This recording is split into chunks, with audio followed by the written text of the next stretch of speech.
Welcome to the channel Trybe Talks.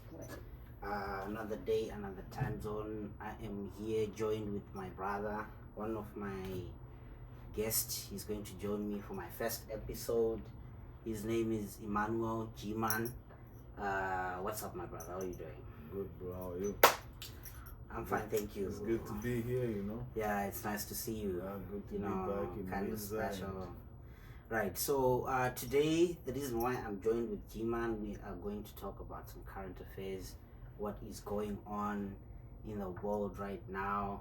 We're just going to be touching here and there, like world of politics, and specifically in the African continent, Yeah. So, yeah, Motherland. the motherland, Yeah.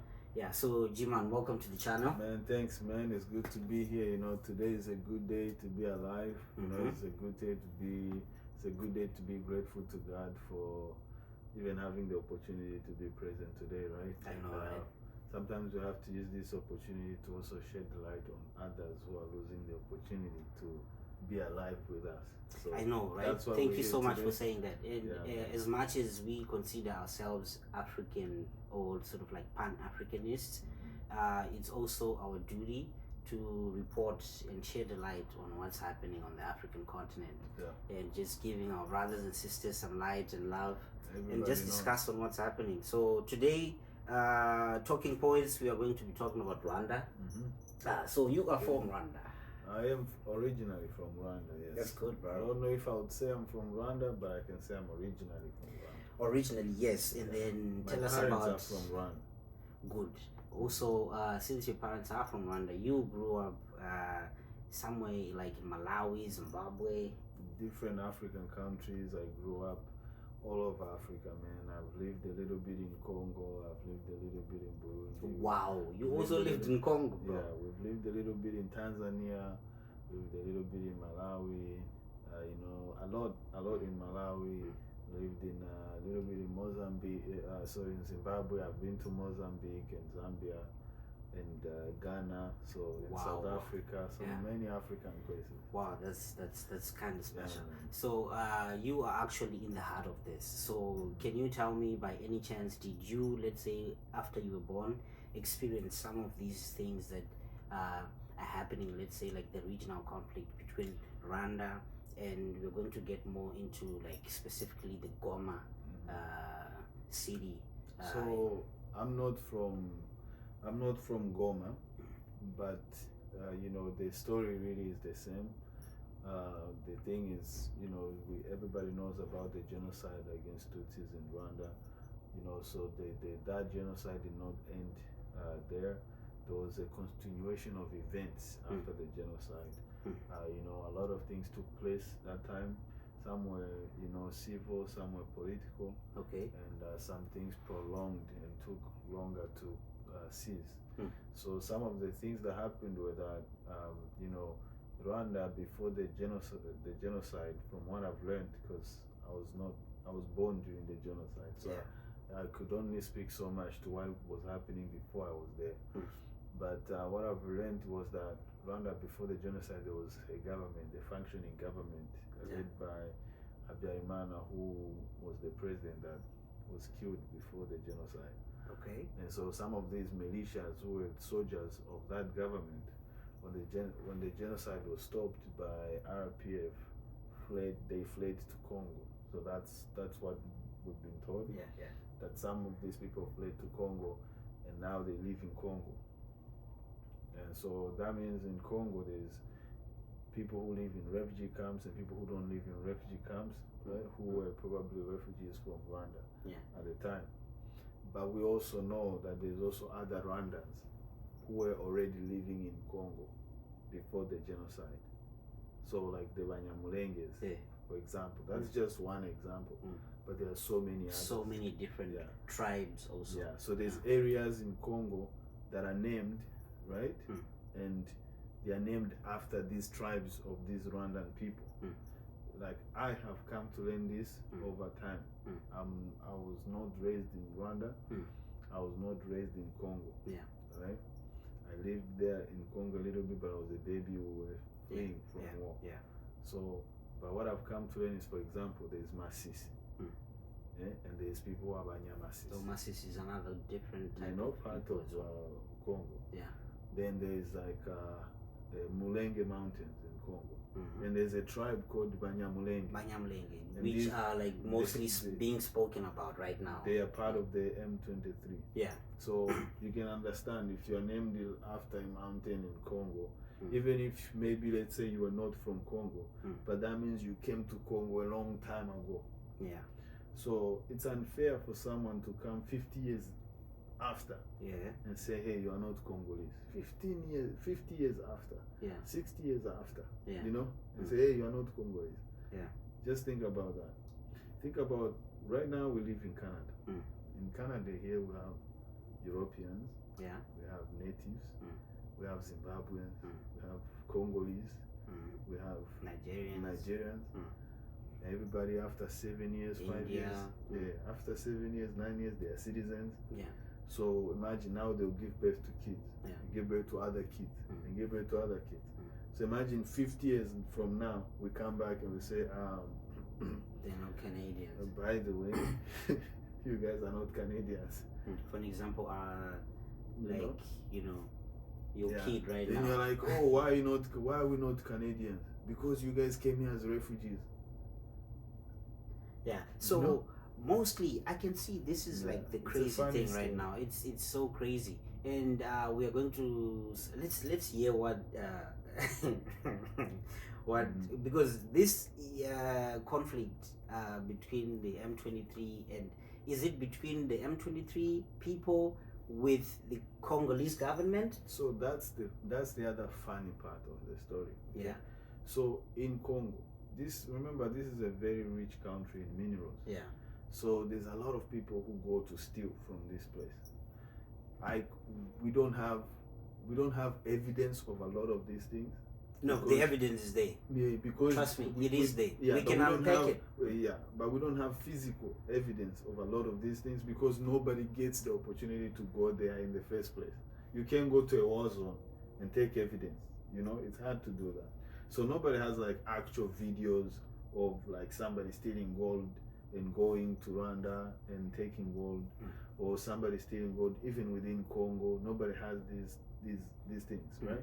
But it's believed that a lot of these conflicts, the minerals are also behind. So you know the story of the blood diamonds? Yeah. It's seemingly coming to light now, and people are coming to realize now that the gold from Congo and the minerals that are coming from Congo are actually blood minerals. They are blood minerals, and considering what exactly is happening there in terms of child slavery. Exactly. I've seen videos of children in Congo, children who are so young, instead of them being in school, they are actually working crazy hours without getting paid, which is technically slavery, and it's still happening in the African continent. So I do not understand how come we got to this part where now things are very crazy. There are diplomatic tensions between Rwanda and South Africa. So we should get into that. Can we listen to what the president of Rwanda is saying, Paul Kagame? So let's react to this video and hear what he's saying, because people like his interviews. So let's see. For the last 2 days, on Monday and today this morning, I spoke with the president of South Africa, who sought me out to speak with me on this matter because of their involvement in Eastern Congo. And he's also there pretending to be playing a peacemaker role. And he has a force that has been fighting alongside FDLR and has been fighting the M23 on the instructions of Tshisekedi, because these are people who are not supposed to be in Congo, that these are from Rwanda, or the M23 are not Rwandans, please. So, you want to pause there? Okay, what do you have to say about that? Okay, man. So to basically just give a baseline of what he just said, what he's trying to say by saying, so FDLR is the former soldiers of Rwanda. They Right. are former Soldiers. which means they are no longer part of the They are no Rwandan longer- they were military. defeated in Rwanda. Oh, okay. Then that's when the RPF, led by Kagame, took over Rwanda and then built Rwanda to what it is today. Yeah. Right? Yeah. So the FDLR, these are like, let's say, military refugees who then integrated into Congo, right? And now they are fighting with The Rwandese government. the Congolese government Okay. against the M23. Somebody might ask, why would they be fighting with the Congolese, and why would the Congolese government have them in the government, in their military? You must understand, just 2 days ago, they caught mercenaries from Romania. Those white people I saw. Okay, so there is a video. What he's referring to? It's a video that I'm gonna also like try to show it. We are seeing white mercenaries in the heart of like this conflict, and then I'm asking myself like, what are these people doing So in that part of the region? And the Is it point- because they are exploiting some minerals there too? So, and the point I'm trying to make is, if they can get mercenaries from outside of the country, and then and there is other youth in the country who are willing to join them to fight Against M23, also like M23. why would they not take them? You know what I mean? So I understand why the FARDC, which is the Congolese military, I understand why they would have the FDLR in their groups, because these are also youth who are part of a military group that has become like a rebel group, that has no functioning system, that has no like way of repaying them, that has no way of building them. So they are trying to also find like ground. Yeah. So a lot of these youth, we've seen some of them in the interviews because they are crossing the border to Rwanda. Yeah. So you can see them being interviewed. Yeah. And they ask them like, why are you a part of FARDC? And then they'll go like, there's one guy, they actually asked him like, why are you part of FARDC or the Congolese military? And then he said, and he speaks Rwanda. Yeah. So there's soldiers in Congolese military uniform who speak Kinyarwanda. Yeah, that's And they're actually that Rwandans. part of the region. There are people who are from Rwanda in Congo, and then there are people who are in to help Congo. Congo. Yeah. And then there's people who are also who speak Kinyarwanda, who are in Congo, who are part of M23 fighting, and then there's allegedly soldiers who are from Rwanda who are part of the M23. That's the allegations that are against the president. These are Congolese, and one time he accepts it, then another time he says no, part of it is yes, and then the other part is from Rwanda, and these are the. He keeps on going. And how do we, leaders of our own countries, accept this to go on forever and just accept that we should? What Tshisekedi accepts is that Banyamulenge are Congolese. Yeah. He accepts that they are Congolese. But then he denounces M23 and says or claims that the M23 is a structure or is an institution or a military institution that has been established by the RPF government of Rwanda. Right? So he makes these claims that the Rwandan government has the M23 and supports M23. Somebody might say, oh, why? Why would you claim that? Because it's happened before. Rwanda, after the genocide of Rwanda, right? The government, forces continued all the way to Congo, and they helped with the establishment of a new government in Congo at that time. Yeah. So that means they helped somehow. They helped and establish some type of a coup d'etat. So I'm noticing there are so many ops in this so you region. can see why Tshisekedi too would be worried. Yeah. Right? So me, I'm trying to look at these two African leaders and I'm trying to study them as African leaders without no attachment to anything. Yeah. Remove emotion from from the fight. Yeah. That's what we're trying to do as well. We're trying to like Don't say stick to the facts. Don't say because I'm a Rwandan I must be on this side. Because I'm Congolese, I must be on this side. Or because I'm this type of Congolese, let me be on this side. That's what we need to stop as Africans. As Africans, we really need to move along from that. You need to start looking at these stories and studying them as stories, you know? And not stories as such, but actually find ways to come together and fix this problem. Because I'm noticing that people will get more into it. We're going to hear what Trump has said when he was asked about like the situation in Rwanda. Please, go ahead. Thank you, Mr. President.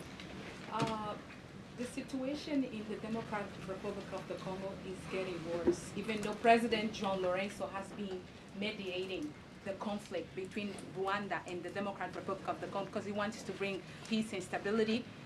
The situation is really bad right now. I want to hear from Mr. President if you have any plan in the future to bring peace in the Well, you're asking me a question about Congo. Rwanda, and it is a very serious problem. I agree, but I don't think it's appropriate right now to talk about it. But it is a very serious problem. But I'm just trying to shed a light on this issue specifically because we really believe in one Africa.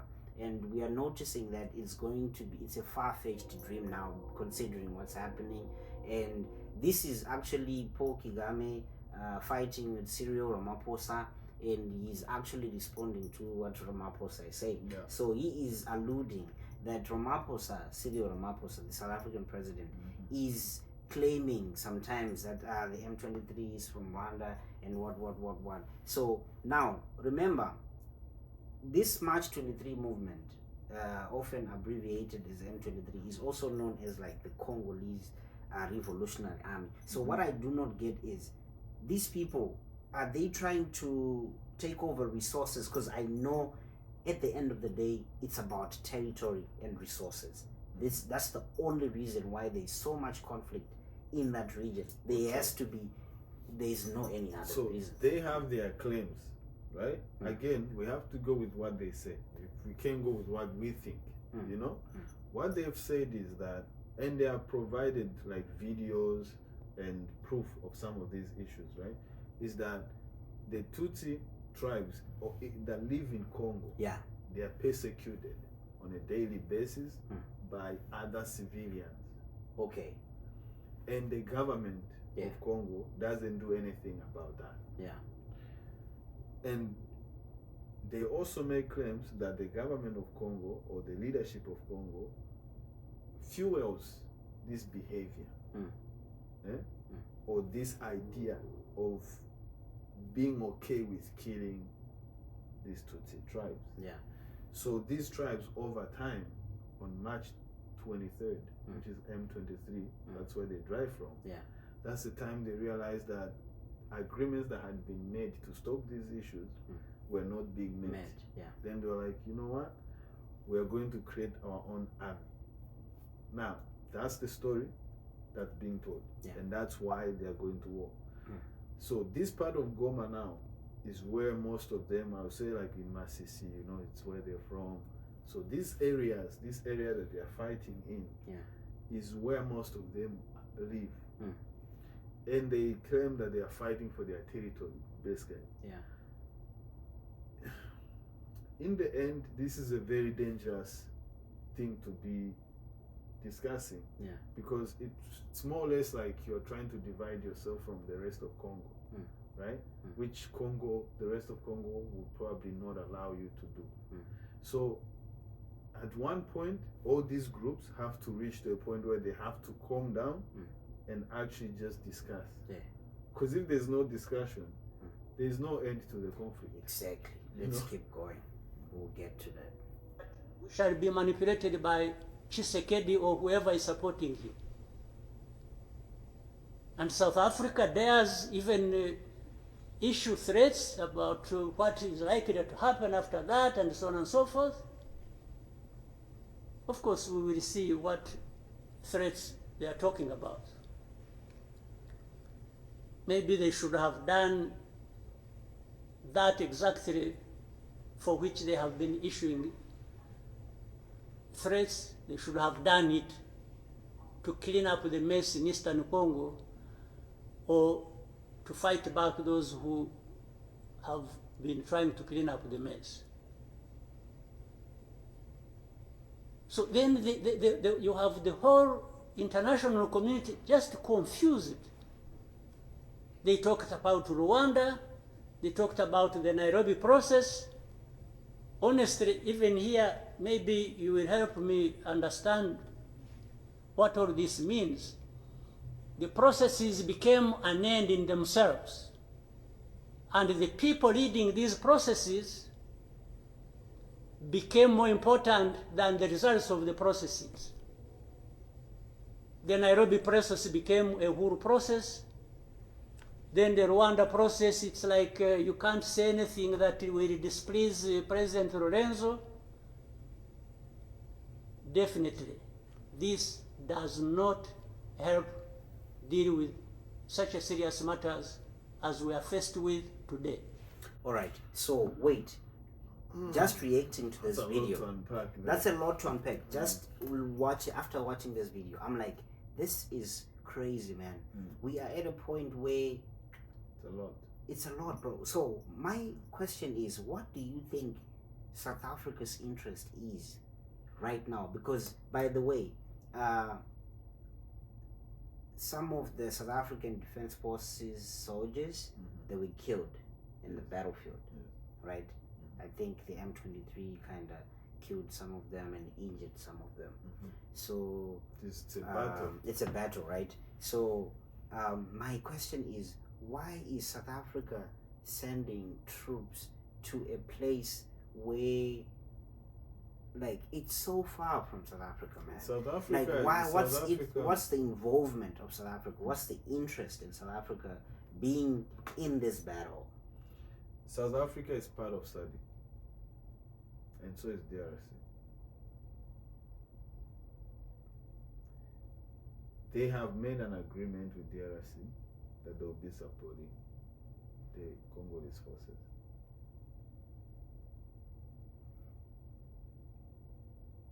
You know what? I'm so speechless, bro. I am so speechless because, as someone who has studied diplomacy, I feel like I need to be in these rooms and just calm people down. Because I'm like, okay, first of all, South Africa, because tensions have really went up, like they're so high, bro. We are talking about people saying South Africa is saying, Rwanda is just a small country, we can wipe it down. That's what they think. Rwanda is like, no, you cannot come to us. You've always underestimated us.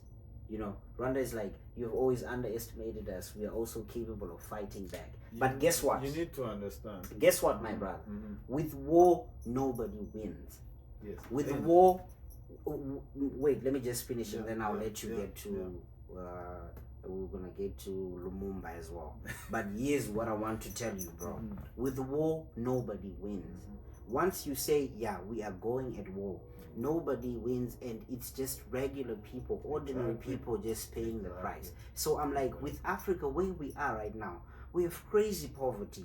We are way backwards. War is just gonna take us way back, bro, because we have health issues, bro. War, imagine the mortality, for We're example. just starting to invest in Africa. The diseases, bro, and people migrating, our social security, right? All of those things, we are not considering them. We just want to, like, butt heads. So here's my thing, bro. Sometimes I feel like when these presidents, we are at a moment where I need to be in these offices and tell them, Ramaphosa here, Paul Kagame here, do you guys really want to fight? Can you just box it out and leave people alone?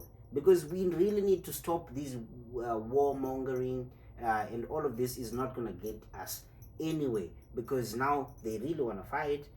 According to them, they're like, we are ready, South Africa, we are ready. So it's kind of crazy. What do you have to say about this? I was gonna say, you know, it's funny because the reason South Africa is in Congo is the same reason Rwanda is in Mozambique.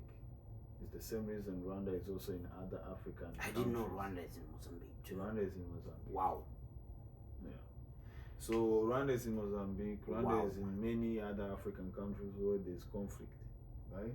And it's doing peacekeeping missions, just like South Africa. these are some of the biggest African militaries. You know, Rwanda is a growing military. South Africa is a very stable military because you know it's developed. They have good equipment. They have like good military. So South Africa is like ammunition. Yeah, so the UN, the SADC, you know, the SADC group, and under the the UN Commission, they have these peace missions that they send their troops to.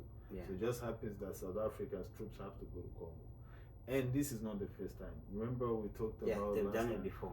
Zimbabwe has done it too. Zimbabwe has Robert done it. Mugabe sent troops Burundi to is doing it. Congo. Now with Burundi, President Paul Kagame is really upset about Burundi sending troops to Congo. And the reason, I understand the reason he does that is because Burundi and Rwanda have a different relationship where they are like the same people, right? So he has this thing where he feels like Burundi should not be engaging in these conflicts. But again, man, we need to stop looking at these things in terms of tribes and all these things and just start looking at it in terms of the loss of life. You know, we need to start looking at it like there's families that are being displaced. There's people who have invested their lives somewhere. They have a farm, they have cattle, they are raising their families. We need to, at least now everybody knows, okay, everybody knows that this group gets killed in Congo. Now we know, right? This group exists because it wants to defend these people. Now we know, right? This other group, there's some of them who have committed crimes in Rwanda. I'm guessing they are 60 years old, 90 years old by now because 1994 is a long time ago. Take those people, I don't know, we find them, they persecute them, whatever. But we should find a common ground because some of us who have been raised outside of Rwanda and many who have been raised outside of Congo, they are tired of waiting for these places to have actual peace so they can actually, you know, go and even have a good time. And I want to be able to go to Goma. You know, Africa has one biggest problem right now. We have people who are so old and just old, man. They still have beefs from 19 something, right? These but are us young beefs people, we are all about peace. Yeah. We want peace in that continent, bro. I need peace in that continent. I am someone who has studied diplomacy, and I know every situation can be resolved with diplomacy, bro. Dialogue, every situation with dialogue, talking it out. And I know these people, they just want war because they've been investing so much. They want to flex their power because now we are seeing that Israel is backing. I didn't know Rwanda is backed by Israel, and you know they have so many allies, and so is South Africa is backed by Russia. Bro, that's when I was like, oh, that's crazy. Wait, South Africa doesn't need to underestimate this because what I've seen during this tenure of so many wars, you know Israel, that few days ago, some bombs were flying off Goma into Rwanda, and Rwanda was blocking the missiles. Just like they have some. So Israel has like an sophisticated equipment, bro. Air dome. That's what I'm saying.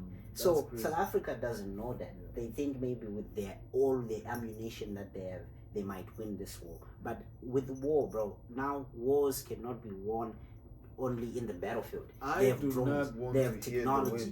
So we do not want this, especially in Africa. Come on, guys. Not now.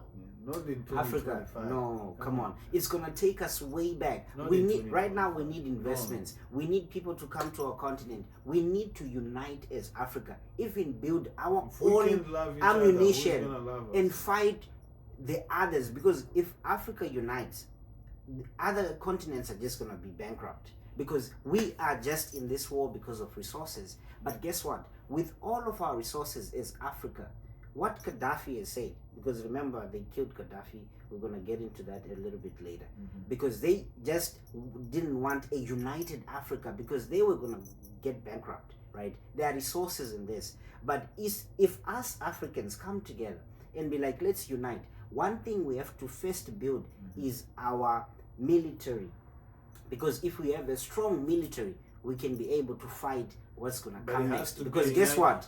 Our colonizers do not want us to unite. Those are going to be our biggest enemies in the first place. So if we are fighting amongst ourselves like this, we are not going anywhere because Yeah, war how are you going to is have war. a strong military when you're already killing each other? Each It's other. not going to happen. And you are dropping bombs on other African. A lot of these people in the military forces, they're young youth, strong youth.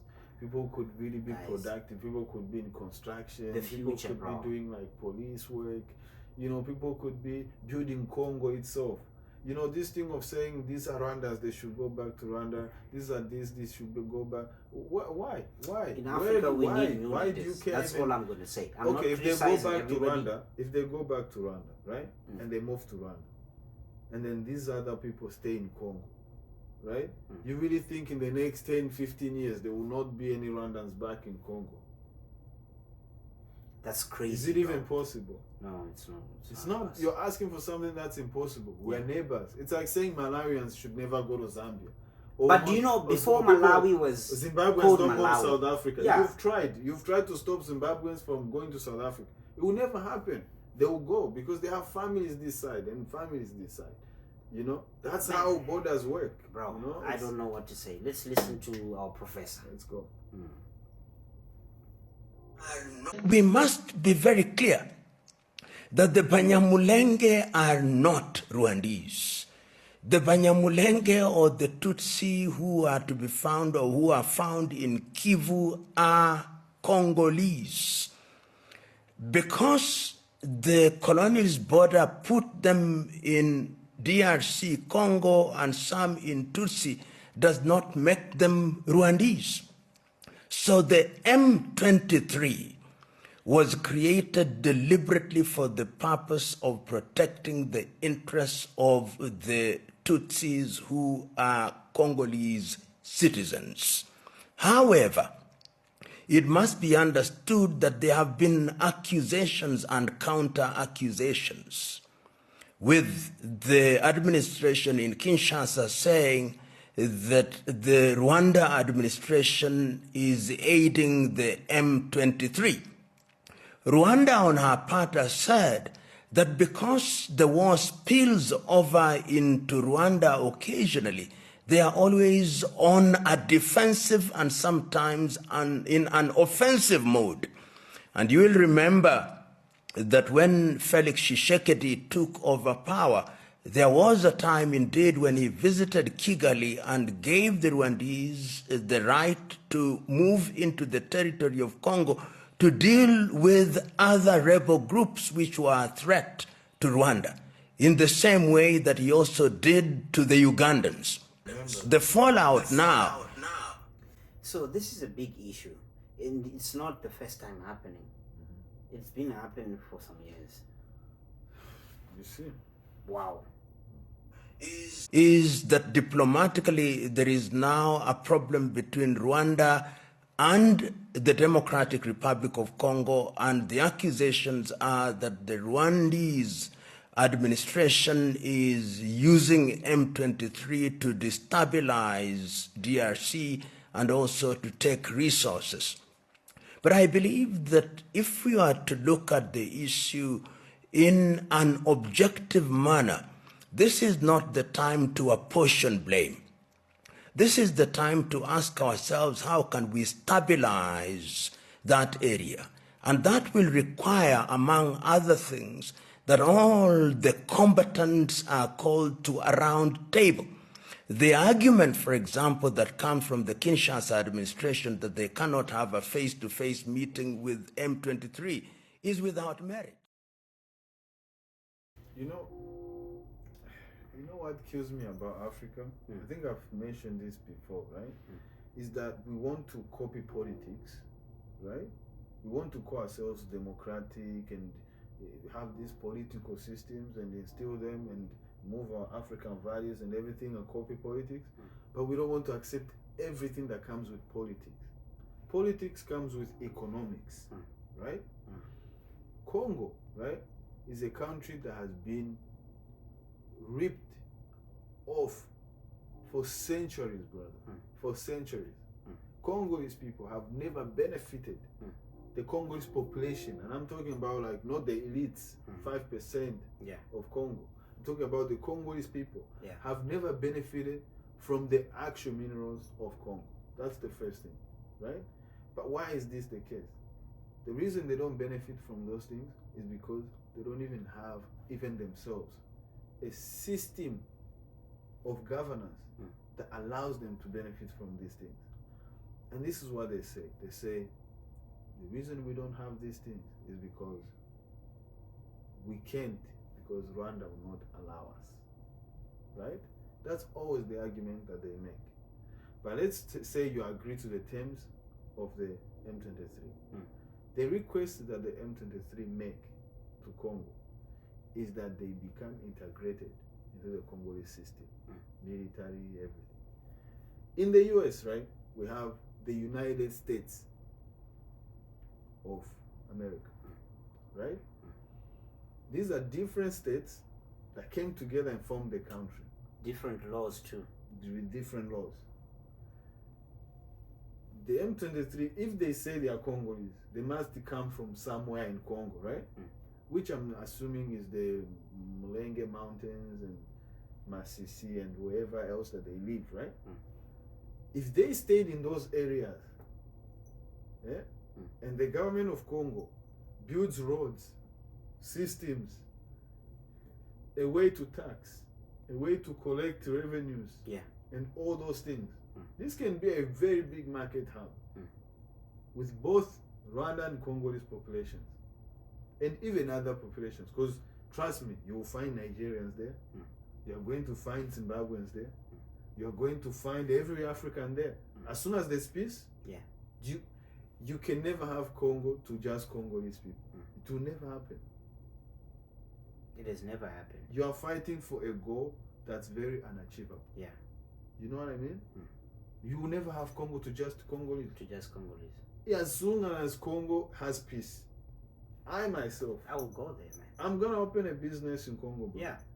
I'm gonna You go understand? there. Why wouldn't I? Why would I do that? It's not because I'm from Rwanda, and it's not because I'm from Congo. It's because I'm a human being, and there's an opportunity there. The same reason I came to Canada, because there was a better opportunity. Is the reason I'll go to Congo, because there's a better You want to opportunity. invest in. Because there's so much in that country that you can do and work with the Congolese people, and you all grow and make a living. You know?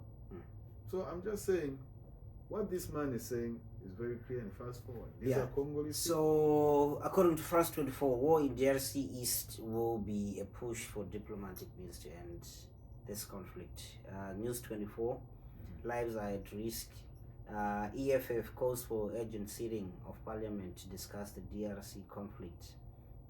The South African news in a minute. South Africans urged to rally behind SANDF troops, which is crazy, man. I can't believe we're here.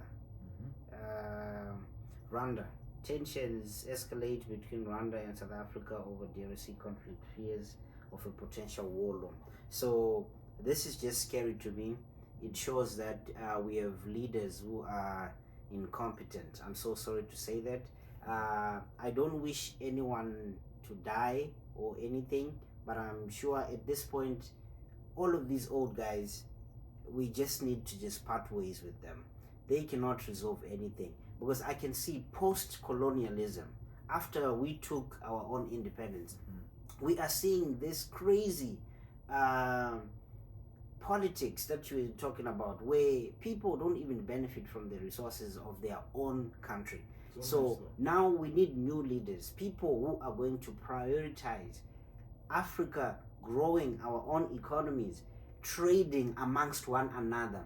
We have a population of 1-point-something billion people, and these people can trade amongst themselves their resources. Zimbabwe to Egypt, Uganda to Morocco, I do not care. But that's the beauty that's gonna come when Africa is united. Because guess what? We're just gonna piss the Western world off, because they come into our countries. They are the ones who divided us in the first place. So now this war, guess what it's gonna do? It's just gonna kill so many people in Congo because of diseases as well. Guess what?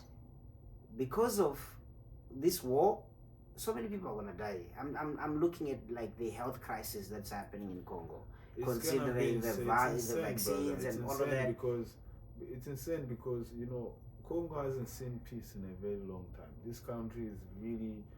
I pray for that nation. It guys. hasn't seen. Like for real. I know people who are Congolese who fled during the genocide and are still outside of Congo. You know what I mean? Because there's still no peace in the region since that time. Where is I the know a lot African of, like, Union? Bembe people, Where for is the example. African Union?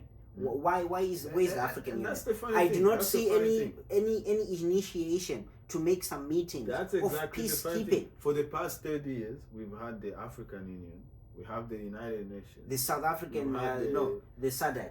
we've had the celebrities. I mean, what do we not have? Even Congolese celebrities, I've never seen them actually raise these issues and speak about them except like Kofi Olomide or somebody. So it's more like these countries' issues. I have this other critical question. Yeah. It's crazy how in Congo, even when this war started, the stocks of like Apple and all the companies They're crashing. the benefit of Congo did From not those crash. minerals. They did not crash. They did not crash, right? The stocks actually remained. So people don't even take that war that serious to a point where they still have confidence in the success of these companies. Yeah. Think about that. Let's say Apple was in Ukraine and the war in Ukraine broke out. You know how many people would have sold their stocks of Apple? So many, but the reason why they're not selling, you know why they're not selling. They don't believe African lives, bro, are not valued. Like, imagine we have a conflict in a country like Congo where all these minerals are coming from. The conflict is raging on and people are still making money. This makes me so angry. That makes me question what type of war is going on.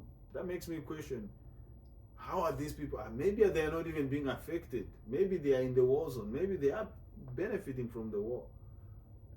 Definitely, whenever You there's know war, what I mean? somebody's benefiting. You know that, right? Like whenever there's war, there's someone benefiting. So the saddest thing is, guys, honestly, I pray for Congo. I pray for the people It's there. crazy, my brother. This is nothing. They shouldn't be entangled in this mess. And I just want them to have some peace, to have some stability, to have some food to eat. But guess what? This war, it makes life even worse because Congo is ravaged by so many diseases. And we have seen people like Bill Gates, who I want to talk about right now with these vaccines. He has always been going to That's another one. yeah, he's always been going to Congo and experiment, like put vaccines, untested vaccines. So Africa is always a test ground. You know, they have like Pigments. Ebola outbreak happened in Congo. You know they did this with polio. Polio too. Did you know that? Yeah. Do you know there's actually? Let me see. Google this. See if it's actually factual for you because I think I read this when I was a kid. Yeah. That HIV actually originated from Congo and that region of In that Rwanda region when they were and Burundi. doing some testing, I They heard did that some- too. You heard that, right? Let's see. But I know Let's fact check that. I know- Is that actually true or not? it could be true, but I know the person who was behind HIV and AIDS is Dr. Fauci. Oh, yeah. Yeah, Dr. Fauci. Because Joe Biden pardoned Dr. Fauci. There is no reason for you to pardon a scientific, let's say a national scientist. Why would you pardon a national scientist? Someone who has never been prosecuted, someone who hasn't faced charges. But out of your tenure as a president, you pardon him. That's so suspicious. And Anthony Fauci, bro, Anthony is a spooky human being. Anthony Fauci is spooky, bro. So, Jiman, what do you think about the US withdrawing its funds to the World Health Organization? Because I so hate the World Health Organization. I hate these people. And they are not about health. It's just a body that is just greedy, the big pharma. So I'll tell you this. It's funny for me. One, it's funny because the reason I say it's funny is because the World Health Organization is more like an American organization. Yeah. And the reason I say this is, so Prosper mentioned a few minutes ago. You mentioned something about a post-colonial era. there's this study, right, that they call the study of, let's say, the study of developmental history, right? And we study colonialism when it happened, pre-colonialism. Yeah. So pre-colonial eras, you study how lives were before colonialism. Then you study colonialism. Then there's another study called neo-colonialism. Neo-colonialism. The section of neo-colonialism is a section where you study how, after colonization, colonial traits were maintained. Yeah. Right? And the way this was done is, if you can't lead people directly, right, you're gonna create an institution that you can use to lead them instead. Yeah. You know? Yeah. So when Europeans left Africa, they then created what they call international institutions.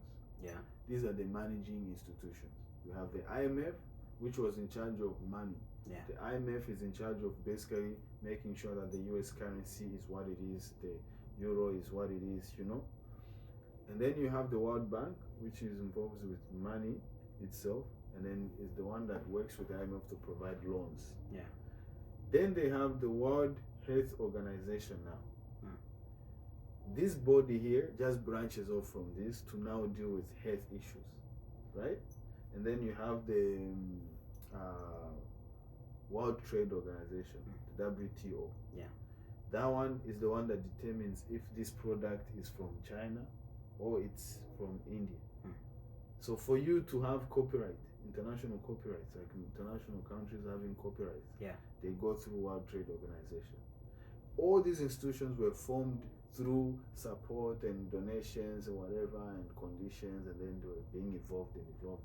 Yeah. So the World Trade Organization, as much as we see it as a very beautiful thing that just structured, the foundation of it, even though it was called to support, was also to maintain control.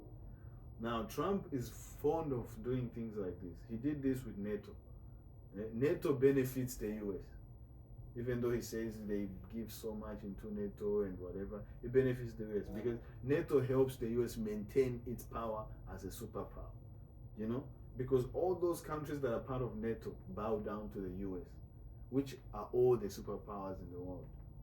So in NATO you have what? Canada, you know? We also have the European countries. You know, the European countries. And they have what they call G7 as well. And they all respect the US. You know, they all look up to the US military, right? So NATO does support the US in a way. The reason we respected US growing up as kids in Africa is because of NATO. You know? Wow. But then you have this WHO. This one, the reason he's probably leaving it is probably because he's not fond of providing social support. You know? no, because his argument is the United States pays, let's say, 500 million, right? 500 million, which is a lot of money. And then they see their influence, because the US is the biggest funder to the World Health Organization. After the US taxpayers, guess who's funding them next? It's Bill Gates. Bill Gates is funding the World Health Organization in crazy amounts. Yeah, he kind of like. But guess what? China now has like the soft power over the World Health Organization, considering what they did with the COVID. You understand? So China also coerced the World Health Organization. They were telling them what to do, what not to say, you know, curating the information. like hiding, you understand? not So letting information because come out. this virus could have been mitigated in China. It couldn't have spread all across the globe. If the World Health Organization was doing its job when they went there to see, they could have said, let's lock down. But guess what they were saying? They were like, wait, let me finish. They were like, no, the virus is not yet, it's still an epidemic. We're doing, okay, cool. It doesn't spread man to man. That's what they said. 2 weeks. Don't be scared yet. Cool. Relax. Later. No, the virus, it's now a pandemic. No, they were like, it's now an epidemic. But we are doing everything what we can do. They shut down Hubei province, right? Cool. Now, it's too late. I think it's now a pandemic. Let's take all the measures. But you could see they didn't want to even criticize the Chinese government. You understand? So Trump was like, no, they are not acting in our favor, considering how much money we are paying. And guess what? I know people have mixed feelings with this. People are like, people are going to die in Africa. We should not rely on the United States taxpayers' funds for our Africans' well-being.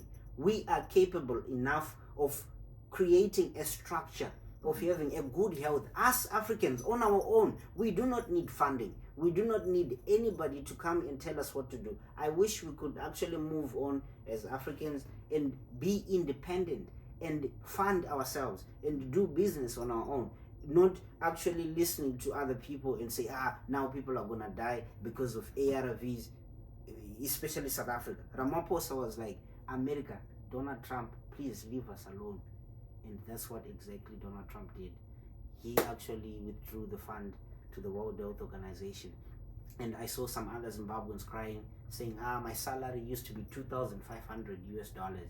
Now it's now $800. But guess what? That's United States money, bro. And you know, Trump is specifically saying that all of these aids that America is giving, let it help Americans first. I myself, I would love Africans to put ourselves first. Let's just put ourselves first. That is true. Saw some people the other day crying, I don't know, Trump has removed money. He said he's not giving us any more money. Watu wanalia. Why are you crying? It's not your government, it's not your country.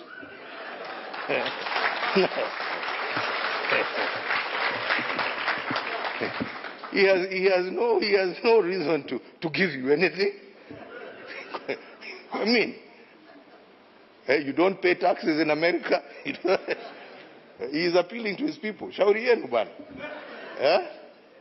This is a wake-up call for you to say, okay, what are we going to do to help ourselves? Instead of crying, tujiulize, what are we going to do? Haya ametoa hiyo pesa, sasa tutafanya namna gani jameni? What are we going to do? To support ourselves. Because nobody is going to continue holding out a hand there to give you. It is time for us to use our resources for the right things. We are the ones who are using them for the wrong things. The bullets and the guns we buy, we're not given for free. We buy them. And we're not buying them to go and fight wars off our shores. We are fighting our own people. Hapa too. Brother killing sister, sister killing brother. Over stupid things. Let us work together to bring an end to all of that and to focus ourselves on those issues that really matter for our people. I thank you very much. It takes time, though. That's why there's two heads today here on the show.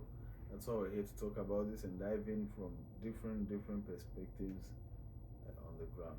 Yeah. So, I understand that, I understand that Trump is doing what he can for his country. I don't despise that, right? But we also need to understand that the United States of America, right? Their economy is not falling behind because they provide this support to these institutions. The support they've been providing to these institutions has never really affected their economy. That's the first thing, right? Their economy is falling behind because of different policies that they have taken over the past 4 years. Like increased migration. It's like taking Canada now. As soon as Canada's economy is falling, they are blaming it on immigrants. That's what Trump is doing. You're taking issues that are coming out of bad leadership during your first term and during this guy's new term, right? You all follow money. These people are greedy, you understand? They follow money, the paper trails. So they make policies that follow money. And then over time, when they go too excessive and it backfires, they then pick small things to start blaming. Like the contributions we're making to the World Health Organization was not affecting their economy at all. It did. They have been doing they have been contributing to the World Health Organization since it started. Do you know why I'm saying these organizations, right? Do you know what I'm saying? No, let me finish. Jima. I gave you a time. Okay, let me put this one statement, then you can come. It was a question. I didn't mean to cut you off. No, just one. The United States holds the US dollar, which is the global trade currency, isn't it? Yeah. A lot of these countries contribute to the World Health Organization in US dollars, right? From their currency, from their taxpayers also money. It's like you now. Imagine somebody was to ask Zimbabwe to contribute an equal amount with the US into World Health Organization. It's just not fair. First of all, the reason these international countries, the reason all these countries use your currency is because they all agreed to doing it. When you were forming the World Bank, the IMF, the World Trade Organization, the World Health Organization, all these are things that were created to lead people to living into this modern economy that puts you on the top. People agreed to all this. For the Vietnam War to stop, for martial laws to be pressed, US was funding Canada, giving them food, was funding France after the Second World War. You know? They did these things. They it's like asking a girl out, you know, by buying her gifts and giving her things. And then after you get her, you now want to dump her because she likes chocolate. But Nate, anyway, you were saying, I get your point, though. What a very good point. What a very, very good point. Yeah. Because now listen, since he is withdrawing these funds, right? My point is, you are saying, for an example, America had the worst time during the pandemic. People really died.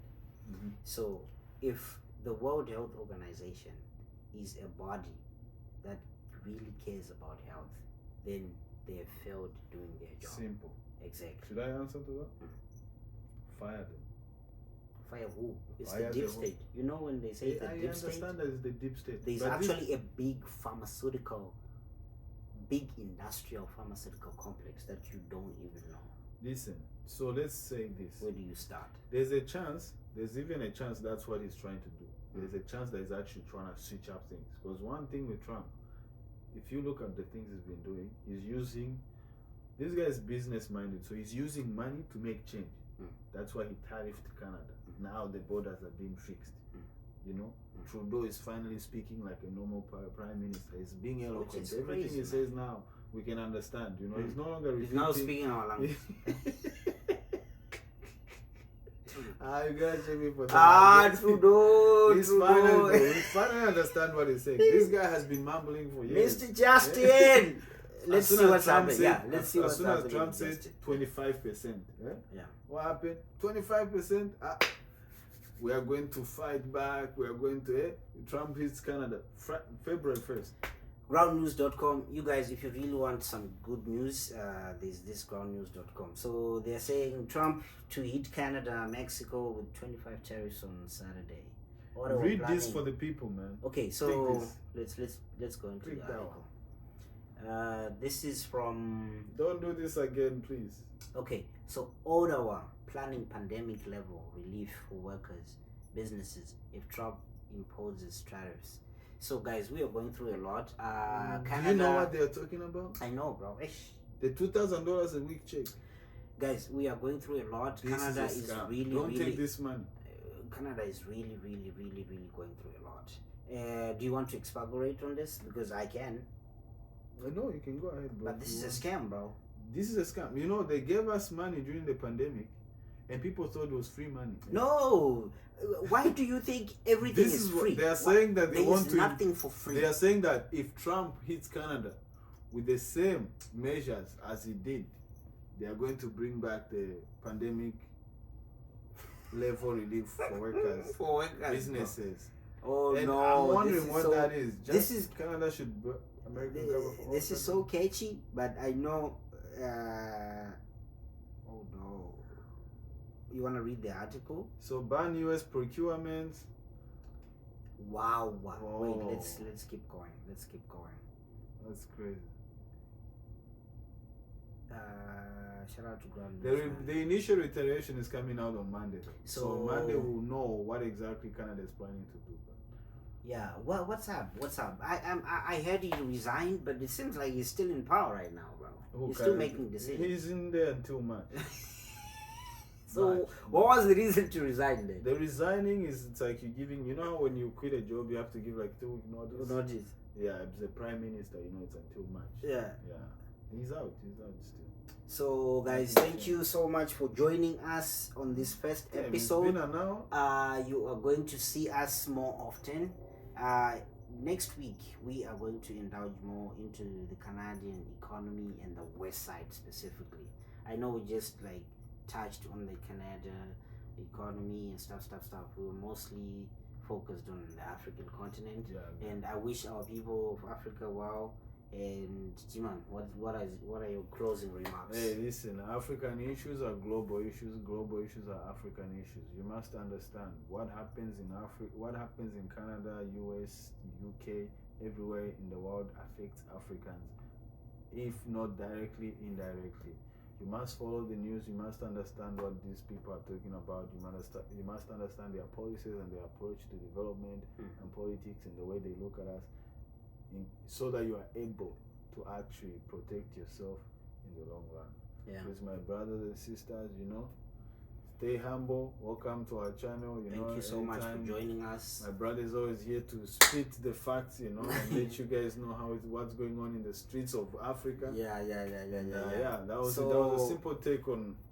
Yeah, one request, please like, subscribe, share. We love you so much. On this channel, we are not celebrities or any of that. We would really appreciate you guys engaging with us in the comment section. Tell us what you want us to react more about. Mostly African stuff, man. Trust me, We really want Africa to progress and go further. Mhm. Yeah, so we are interested about. That's our motherland, bro. Yeah. As you can see, we're going to put the match in the description. I mean, Peace out. Thank you for joining me. Thank you for coming through, bro. You're going to be seeing him more often. He's my brother, this one. Now we're here. We're He's gonna my be family. spilling the beans. He's on- my family. on our global issue. For life, we might even talk about some other issues. Like we might talk Nah, about we will. P. Diddy at some point. That's coming. Who doesn't want to hear about That's P. coming. Diddy? That's coming. The PDD stuff. We're going to be talking about the California fires. Mhm.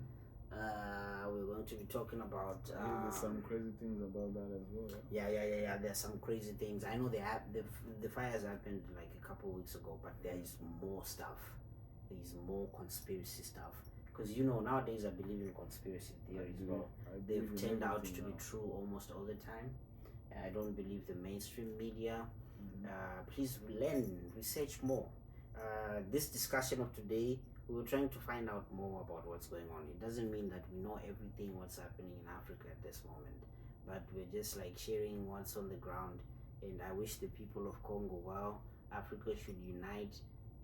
Let's actually come together. The earlier we do that, the better. Because always right say- now it's crazy. I always say, if there's no peace in Congo, there won't be peace in many parts of Africa. And it's already starting. You can see the war that's happening in Congo. It's already affecting Burundians.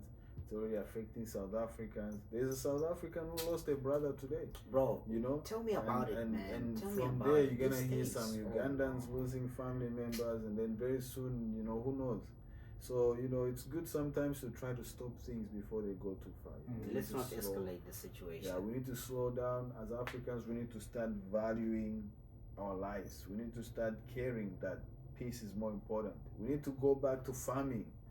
Eh? Farming. for Enough example. with these Shout guys. out to We need you, to bro. go back to farming.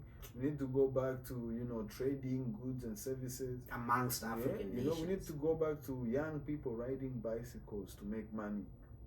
Preserve our African You culture. know. We are not saying, because listen, here's the thing. Africa has to unite. The reason why I'm saying that is because when you're united, the better. Like, I can see, for an example, in Zimbabwe, we have so many tribes. The Ndebele's fought against the Shona people. Very peaceful. South Africans, the Xhosa, they always fight against the Zulus, the Mozambique. So all of these tribes, all of these tribal fights have been happening for way too long.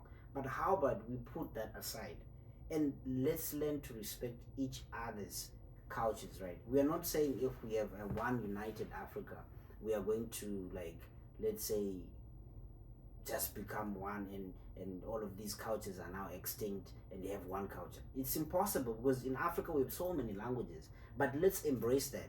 And the main goal is just to take care of the African people. Our resources are way enough to take care of everybody within that continent. For sure, man. We cannot have hungry people in Africa. And can How you about we please- farm? Let's all farm. We have massive land. Our continent is so huge. And on the side note, can we also just drastically, slowly start to actually protect our land and avoid these GMOs that are being introduced in Africa? Thank you for saying that. It makes no sense why we have been growing food for centuries. We've been doing fine. And now we want to adapt to some new method. Why? What's not gonna leading work. you? Are you not producing anymore? Is the food not tasting the same? Are the vegetables not growing? Like, what is going on? Why are we injecting our cows in Yeah. Africa? Like, why? It's Bill Gates. It's Huh? Bill Gates. Why do you want to take a cow, By the way, Bill breed, Gates. breed cow from outside and bring it into your Jima, African fertile cows? Jiman, you know they have that ICC, like the International Criminal Court. We And also there's need been like the teasers. African Criminal Court, where we need to indict Bill Gates and call him. We are not the only ones indicting Bill Gates. Hey, bro. if you did this here, they'll be suing you by now. No, yeah. A lot we of need the to things indict. that this guy has been doing in Africa, if he was doing it If- here, let's say You'll if be I sued. was African and I'm You'll be doing it sued. here, it's the other way around. I'll be in jail. But you don't even have to do anything, bro. Just do juju, simple juju. Huh? Simple juju, bro. they will arrest you, yeah. They're gonna incarcerate Hey, you. but imagine this guy is going to Africa and he's injecting people and taking blood and testing. Bro, like testing. And nobody's Testing. worried about that. Ah, come on, guys. And How we do don't you test indict a him. healthy walking human Our being? people are dying because of these vaccines. It's proven, bro. He said it even. He is like depopulate Africa. Do you know what depopulation means? He is actually in control of the World Health Organization and those vaccines that we got for free. When have you ever asked yourself, since when does Africa get free stuff? Never. We have never gotten anything for free. We have But actually actually never received anything that fast. that fast. The Here's a COVID vaccine, vaccines get it. came Come fast. on, guys, we need to think. Those things Let's came be fast, smart. brother. COVID was One not that request, deadly. it was like to it Africans. was like Amazon Prime. COVID was not that deadly to Africans, and I know deep down in that man's heart, he wanted to like kill, bro, like just destroy that whole continent. But God is on our side. Trust me, God is on our side. I'm gonna keep fighting for this continent. We need better leaders. We need future leaders. We need who- new thinkers. new thinkers, bro. We need people who are New innovative. thinkers. Let's make Africa the The best. key word is thinkers. Thinkers. When people just sign paper, And sign deals, bro. you see some of them. People who are just bribed. Some of these leaders, bro, you see them, they are sleepy when they are signing. No. Sir, we have this thing No with the amount of economic money. of whatever. And like, yeah. Yeah. But African Union needs to do better. So anyway, this is the end of the video. Thank you guys for joining us. Shout out to you.